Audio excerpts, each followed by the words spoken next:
આર્યન ઓફિસથી ઘરે આવે છે. ખૂબ જ થાકેલો અને ચીડાયેલો હોય છે. તે ફોન પર કોઈની સાથે પૈસાના વ્યવહારની વાત કરી રહ્યો છે. મારે ગમે તે ભોગે આ ડીલ જોઈએ જ છે. નફો ઓછો હોય તો ચાલશે, પણ માર્કેટમાં મારું નામ મોટું થવું જોઈએ.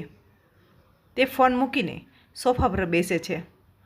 મારા સોડામાંથી ગરમા ગરમ ખીચડી અને કઢીની થાળી લઈને આવે છે. માં કહે છે, બેટા હાથ મોઢું ધોઈ લે, મેં તારી ભાવતી રસોઈ બનાવી છે. આર્યન થાળી જોઈને, માં અત્યારે આ બધું જમવાનો સમય નથી. મારે હજુ કેટલાય મેલ કરવાના છે અને રોજ આ શું સાદું જમવાનું. આપણે હવે ધારીએ તો શહેરની સૌથી મોટી હોટલમાંથી રોજ જમવાનું મંગાવી શકીએ છીએ.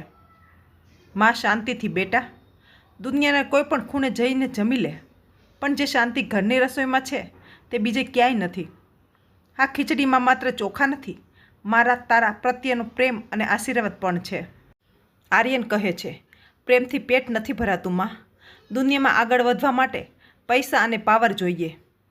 માં આર્યન પાસે બેસીને, બેટા યાદ કરજે, સંબંધો ક્યારેય પૈસાની નથી ટકતા. એ તો ટકે છે એકબીજાને આપેલી ઇજ્જત અને કિંમતી સમયથી. જે દિવસે તારી પાસે લાખો રૂપિયા હશે પણ એની સાથે ખુશી વહેંચવા માટે કોઈ અંગત માણસ નહીં હોય, તે દિવસે તને આ સાદી ખીચડીની કિંમત સમજાશે. આર્યન થોડીવાર વિચારમાં પડી જાય છે. તે માના હાથમાંથી કોળીઓ લઈને જમે છે.